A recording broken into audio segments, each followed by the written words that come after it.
నీకు స్కూల్కి రావడం జరిగింది. మరి మేడమ్స్ అందరూ కూడా నాకు అవకాశం ఇచ్చినందుకు వాళ్ళకి కూడా చాలా థ్యాంక్స్. హెడ్ మాస్టర్ మేడం గారికి, తోటి ఉపాధ్యాయులకి, సార్కి, మీ అందరికి కూడా నమస్కారం సార్. ఈరోజు నాకు అవకాశం ఇచ్చినందుకు. అయితే నేను చాలా స్కూళ్ళలో కూడా స్పీచ్లు ఇచ్చాను. ఎందుకు ఇచ్చానంటే మీరందరూ కూడా చైతన్యవంతులు కావాలి. చాలామంది ఈ రోజుల్లో పిల్లలు కొంతమంది విచక్షణారహితంగా వ్యవహరిస్తున్నారు. సమయం విలువ తెలుసుకోవట్లే, పైశాచికత్వాన్ని ప్రదర్శిస్తున్నారు. ఆ విధంగా కాకుండా మీరు సమాజంలో ఒక ఉన్నతమైన కోణంలో ఉన్నతమైన భవిష్యత్తును మీరు అధిరోహించాలని, తలమానికంగా సమాజానికి, విద్యా వ్యవస్థకి మీరు భవిష్యత్తులో రాణించడానికి తలమానికంగా ఉండాలని చెప్పేసి నేను కూడా మీ దగ్గర రావడం జరిగింది. మీరు కూడా పుస్తకాల విలువ తెలుసుకోవాలి. ఎందుకంటే ఒక మాట ఉంది, అన్నదానం ఆకలిని తీరిస్తే అక్షర జ్ఞానం అజ్ఞానాన్ని తొలగిస్తుంది. అన్నదానం ఆకలి తీర్చిద్దా తీర్చదా? అన్నం తింటే ఆకలి తీర్చిద్ది. అదేవిధంగా అక్షర జ్ఞానం అనేది అజ్ఞానాన్ని తొలగిస్తుంది. ఇప్పుడున్నటువంటి ఏదైతే రకరకాల వ్యతిరేకతలు ఉన్నాయో, అసమానతలు ఉన్నాయో, ఎక్కడెక్కడైతే చాలామంది అవగాహన లేకుండా ఉన్నారో, అవగాహన లేకుండా నష్టపోతున్నారు రకరకాల విషయాలు సమాజంలో, అలాంటి విషయాలు మీరు చదువుకుంటే వాటన్నింటి నుంచి బయటపడవచ్చు అనమాట. మీకు విముక్తి కల్పించబడింది. చదువు ద్వారానే ముందుకెళ్ళగలుగుతారు. కాబట్టి అక్షర జ్ఞానం అనేది అజ్ఞానం తొలగిస్తుంది. అజ్ఞానం అనేది మీలో ఉండదు. ఎక్కడికి వెళ్ళాలో, ఏం చేయాలో, ఏ విధంగా చొచ్చుకోవాలో, ఏ విధంగా చేతులందరూ కావాలో ఈ చదువు అనేది నేర్పిద్ది. కాబట్టి అజ్ఞానాన్ని తొలగిస్తుంది. అక్షరాన్ని మీరు నేర్చుకోవాలి. ఇంకా అక్షర విలువ చూసుకుంటే 1,00,000 మెదళ్ళకు కలగ అనమాట అక్షరం. కాబట్టి 1,00,000 మందిని ఆలోచింపజేసింది. కాబట్టి ఈ 1,00,000 మందిని ఆలోచింపజేసేటువంటి అక్షరాన్ని మీరు నేర్చుకోవాలి. మన తలరాతను మార్చేటువంటి ఏకైక ఆయుధం ఈ అక్షరం. కాబట్టి ఈ అక్షరాన్ని మీరు నేర్చుకోవాలి. అక్షర విలువ తెలుసుకోవాలి. మీరు ప్రతిరోజు కూడా ఉదయాన్నే 5ంటికి లేవాలి. 5ంటికి లేచి నాకు చదువు అవసరం, ఇది నాకు అవసరం అనేది కోణంలో మీరు చదవాలి. ఎందుకంటే అనేక రకాల విత్తనాలను విత్తడం ద్వారా నేల ఏ విధంగా సారవంతం అవుతుందో, అలాగే రకరకాల విషయాలను తెలుసుకోవడం ద్వారా మనిషి యొక్క మనసు శిక్షించింది. రకరకాల విత్తనాలు విత్తితే నేల సారవంతమైంది. అలాగే రకరకాల విషయాలు తెలుసుకుంటే మనిషి యొక్క మనసు శిక్షించింది అనమాట. మీరు రకరకాల విషయాలు తెలుసుకుంటే వినూత్నపరచబడతారు అనమాట. జీవితంలో మనం అభివృద్ధి చెందాలంటే నిత్యం నూతన మార్గాలు అన్వేషించాలి. అంటే ఎప్పటికప్పుడు కొత్త ప్రదేశాలు తిరగాలి, ఎప్పటికప్పుడు కొత్త విషయాలు తెలుసుకోవాలి. అప్పుడు మనం ఖచ్చితంగా అభివృద్ధి పథంలో కొనసాగుతాం అనమాట. మీరు ఆలోచనతో చదవాలి ఏదైనా. ఎందుకంటే ఆలోచన అనేది అమృతం సమానం. ఆలోచన లేని మనిషి అన్ని విధాలు పతనం అవుతాడు. 4 రకాలుగా ఆలోచించి మంచి చెడుని తెలుసుకొని నిర్ణయించుకొని ముందు అడిగాలి. మీరు సమయాన్ని వృధా చేయకూడదు. ముఖ్యంగా మీకు అర్థం చేసుకోవాలి. ముందు ఉపాధ్యాయులు మీరు అర్థం చేసుకోవాలి. వికసించే పువ్వులే, మీరు ఎప్పటి నుంచో వింటూ ఉంటారు, వికసించే పువ్వులే విద్యార్థులైతే తోటమాలే ఉపాధ్యాయుడు. కాబట్టి వాళ్ళు మిమ్మల్ని సంరక్షించేవారు. కాబట్టి వాళ్ళ దగ్గర నేర్చుకోవాలి. మేడం నాకు చదువుకోవాలనుకుంటున్నా, నాకు ఈ విధంగా జిజ్ఞాస ఉంది, నేను నేర్చుకోవాలనుకుంటున్నా, మీరు నేర్పండి అని చెప్పేసి మీరు అనాలి. ఎందుకంటే నేను ఈరోజు నేను చాలా సంతోషంగా ఎందుకో చెప్పండిరా, నాకు చిన్నప్పుడు పాఠాలు చెప్పిన గురువు మా సారు 6వ తరగతిలో కంప్యూటర్ చెప్పారు మాకు. ఆ సార్ పక్కన నేను మాట్లాడుతున్నట్టు చాలా సంతోషంగా ఉంది నాకు. మీరు కూడా అట్లా అంచెలంచెలు ఎదగాలి.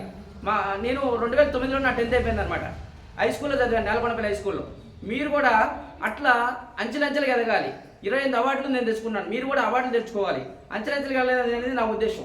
ఇంకోటి ఏంటంటే పుస్తకం అనేది సరైన నేస్తం. ఈ పుస్తకాన్ని తెలుసుకోవాలి. పుస్తకాల్లో ఉన్న విషయాలు రకరకాల, ఉదాహరణ కొన్ని పుస్తకాలు తెలుసుకుంటాను చెప్తాను నేను. ఈ పుస్తకాల వల్ల లాభం నేను చెప్తా. ఉదాహరణకి ఆంధ్రప్రదేశ్ చరిత్ర ఉంది, భారతదేశ చరిత్ర ఉంది, సమగ్ర భారతదేశ చరిత్ర ఉంది, అశుద్ధం భారతం ఉంది, రాజకీయ రంగం ఉంది, సినీ రంగం ఉంది, ప్రపంచ చరిత్ర ఉంది, క్రీడా రంగం, బిజినెస్ రంగం, వ్యవసాయ రంగం, అర్థశాస్త్రం, పౌరశాస్త్రం, గణితశాస్త్రం, వృక్షశాస్త్రం, జయశాస్త్రం, రెవెన్యూ శాస్త్రం, రైల్వే శాస్త్రం, అటవీశాస్త్రం, విద్యాశాస్త్రం, వైద్యశాస్త్రం, దైవశాస్త్రం, ఈ విధంగా పుస్తకాలు ఉన్నాయి. సరే, ఇట్లా చూసుకుంటే పోతే 2500 పుస్తకాలు చదివాను. వీటి వల్ల ఉపయోగం ఏమిటి అని నేను అంటే, ఉదాహరణకి రాజకీయ రంగం మనకి తెలుసు అనుకోండి. రాజకీయ నాయకులు ఎవరన్నా మనకి తెలిసినప్పుడు వాళ్ళతో మనం మాట్లాడవచ్చు అనమాట. ఒక ఎమ్మెల్సీ గురించో, ఒక ఎంపీ గురించో, ఒక మున్సిపల్ చైర్పర్సన్ గురించో మనం మాట్లాడవచ్చు అనమాట. వాళ్ళకి ఆ విషయం పట్ల ఆసక్తి కాబట్టి వాళ్ళు ఖచ్చితంగా మనకి చూసుకోబోతారు అనమాట. ఆసక్తి చూపుతారు, మనం మాట్లాడే మాట ఆసక్తి చూపుతారు, మన మాటలు కూడా ప్రతిస్పందిస్తారు. ఎందుకంటే వాళ్ళు ఆ విధంగా వాళ్ళకి ఆ విషయం ఇష్టం కాబట్టి. ఇంకో క్రీడారంగం సంబంధించిన వ్యక్తి ఉన్నాడు. క్రీడారంగం సంబంధించిన వ్యక్తితో మనం ఏం మాట్లాడాలంటే దానికి సంబంధించిన విషయాలు మాట్లాడాలి. ఒక కబడ్డీ గురించో, ఒక ఖోఖో గురించో, ఒక వాలీబాల్ గురించో ఆ విధంగా మాట్లాడాలి. కాబట్టి ఆ విధంగా ఉపయోగపడతాయి. ఒక వ్యవసాయ రంగానికి సంబంధించిన వ్యక్తి గురించి కనబడితే ఒక ఫెర్టిలైజర్స్ గురించో, ఒక పెస్టిసైడ్స్, ఒక సీడ్స్, ఇటువంటి పంట వేయాలి అంటే దానికి సంబంధించి. ఒక బిజినెస్ మ్యాన్ అయితే బిజినెస్ సంబంధించి. అట్లా వాళ్ళు ఏ రంగంలో ఉన్నారో ఆ రంగానికి సంబంధించిన విషయాలని మనం తెలుసుకొని ఆ రంగం గురించి మాట్లాడితే మనం ఖచ్చితంగా చేతినవంతులు కావాలి. చాలా మంది పిల్లల్లో సృజనాత్మకత ఉంటుంది కాబట్టి ఏ విధంగా వెలికి తీయాలో తెలియదు. సృజనాత్మకత వెలికి తీసుకోవాలి, మీకు మీరు పరీక్షించుకోవాలి. ఎందుకంటే తనకు తాను విమర్శాత్మకంగా పరిశీలించుకోగలిగిన వ్యక్తి నిజమైన మేధావి. మన విమర్శాత్మకంగా పరిశీలించుకోవాలి. నేను లెక్కల్లో మైనస్ ఉన్నా, సోషల్లో మైనస్ ఉన్నా, ఏ సబ్జెక్టులో ఉన్న మైనస్ ఉన్నా అనేది తెలుసుకోవాలి. తెలుసుకొని మనం ఖచ్చితంగా అది సరిదిద్దుకునే ప్రయత్నం చేయాలి. ఇంకోటి ఏంటంటే మీరు సార్లను అర్థం చేసుకోవాలి. ఎందుకంటే జీవితానికి మంచి పునాది అనేది ఏంటి? క్రమశిక్షణ, అవునా కదా? ఆ క్రమశిక్షణ విద్యాలయంలో ఉపాధ్యాయుల ద్వారా లభిస్తుంది అనమాట. అది మీరు తెలుసుకోవాలి. ఇంకొకటి ఏంటంటే మీరు అర్థం చేసుకోవాలి సార్లని, వాళ్ళు చెప్పేది మీకోసం చెప్తున్నారు, అవునా కదా?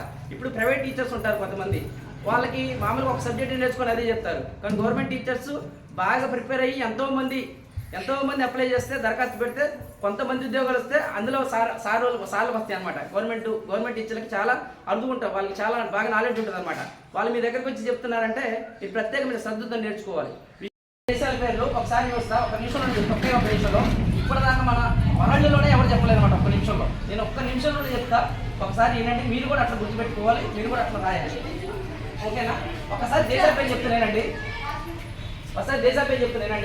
Afghanistan, Albania, Algeria, Andorra, Angola, అండియా, బర్మా, అర్జెంటీనా, అర్మేనియా, ఆల్బా, Australia, Austria, Azerbaijan, Bahamas, Bahrain, Bangladesh, Barbados, Belarus, Belgium, Benin, Bhutan, Bolivia, Bosnia, Herzegovina, Botswana, Brazil, Brunei, Bulgaria, Burma, Burma, Brunei, Cambodia, Cameroon, Canada, Cabo Verde, Central African Republic, Chad, Chile, China, Colombia, Congos, Congo Democratic Republic of the Congo, Republic of the Costa Rica, Cote d'Ivoire, కోస్టెడ్, Togo, కోకస్, Cyprus, సిరిసియా, Denmark, Djibouti, Dominican Republic, East Taimur, Egypt, US, Algeria, Ecuador, Guinea, Eritrea, Estonia, Ethiopia, Fiji, Finland, France, Gabon, Gambia, Georgia, Germany, Ghana, Greece, Canada, Guatemala, Guinea Bissau, Guyana, Haiti, సంగేరి, Iceland, India, Indonesia, Iran, Iraq, Ireland, Israel, Italy, Jamaica, Japan, Jordan, Kazakhstan, Kenya, Tirupati, Kosovo, Kuwait, Kyrgyzstan, Laos, Latvia, Lebanon, Lesotho, Libya, Lithuania, Luxembourg, Macau, మాల్డోనియా, Madagascar, Maldives, Malaysia, Mali, Malta, మాల్టానియా, మాస్లానియా, Micronesia, Mexico, మాల్దో, Morocco, Mongolia, మాల్డీవియా, Nauru, Nepal, Netherland, New Zealand, Nicaragua, Nigeria, north Korea, North మాల్డోనియా, Oman, Pakistan, Palau, Pakistan, Papua New Guinea, Paraguay, Philippines, Poland, Papua New Guinea, Paraguay, Philippines, Poland, Portugal, Qatar, Romania, Russia, Rwanda, Saint Lucia,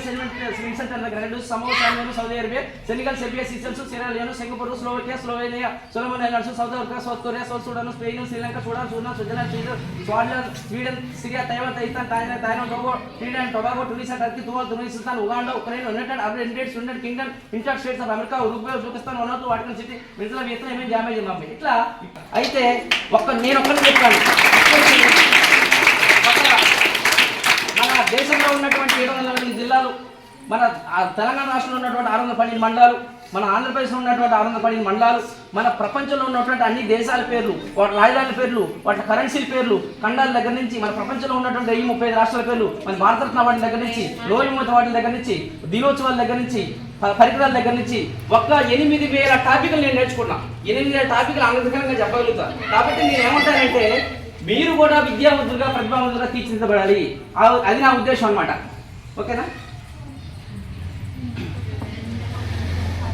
okay,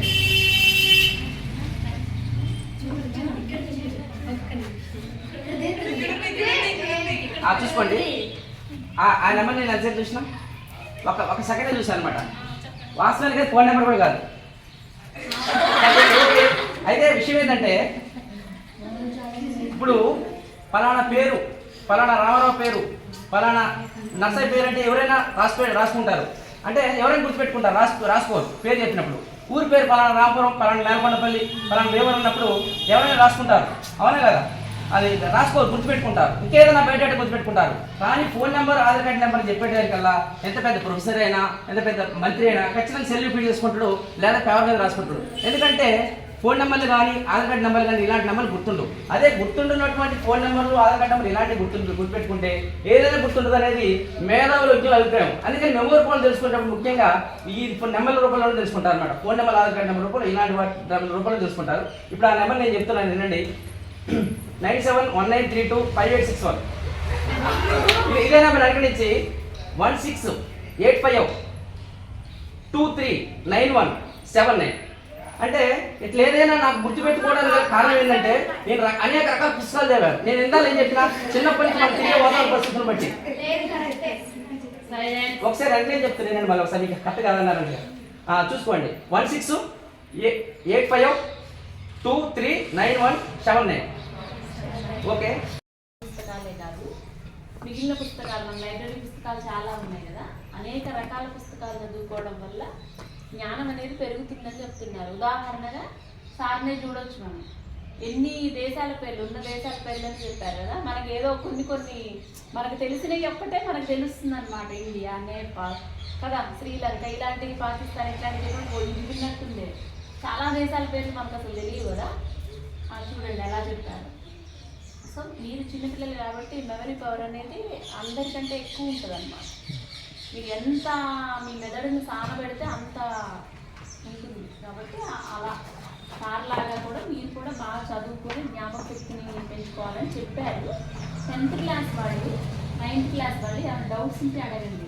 మీకు interviews ఉన్నాయి కదా పాఠాలలో, ఎవరైనా వస్తే ఎలా interview చేస్తారు అలా ఒక్క క్వశ్చన్ ఏమన్నా ఉంటే అడగండి. డౌట్స్ ఏమన్నా ఉంటే. శక్తి పెంచుకున్నారు కదా సార్, అయితే ఈ జ్ఞాపకశక్తి పెంచుకోవాలి అని ఎవరిని ఆలోచనగా తీసుకున్నారు?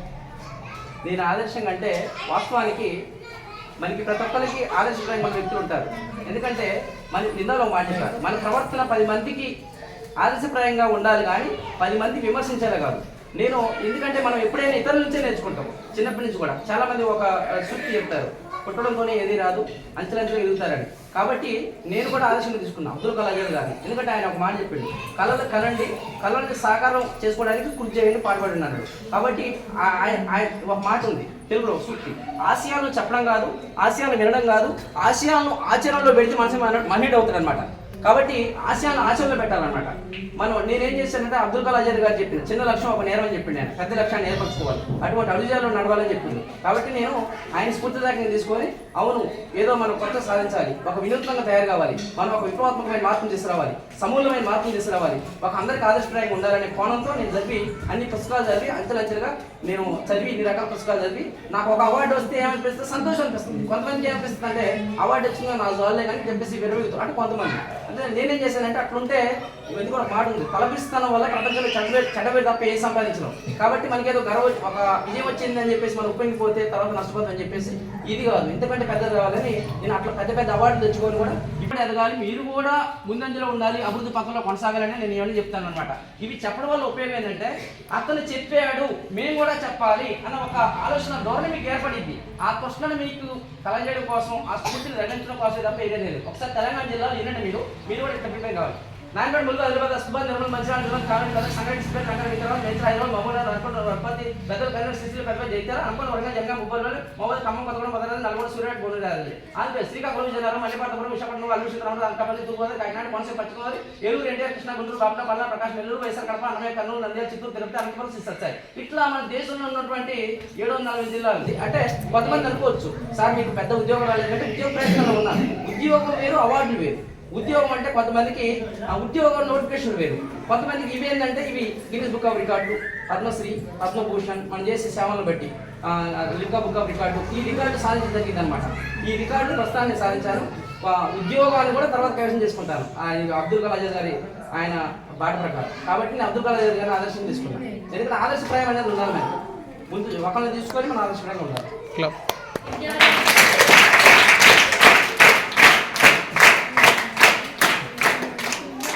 అలానే ఉండగా మీరు విజ్ఞానం మీద ఎందుకు ఆసక్తి చూపించాలనుకున్నారు? విజ్ఞానం ఓకే, మన సమాజంలో మనం ఏ రంగంలో దూసుకెళ్ళాలన్నా, అభివృద్ధి పథంలో కొనసాగాలన్నా, అంటే ఏ లక్ష్యాన్ని చేరుకోవాలన్నా కూడా విజ్ఞానం గొప్పది. విజ్ఞానంతోనే విమానం కనిపెట్టారు విల్బర్ రైట్, ఆర్విల్ రైట్. విజ్ఞానంతోనే వాచ్ కనిపెట్టారు పీటర్ హెల్. విజ్ఞానంతోనే మోటార్ సైకిల్ కనిపెట్టాడు ఈజీ పెనింగ్టన్.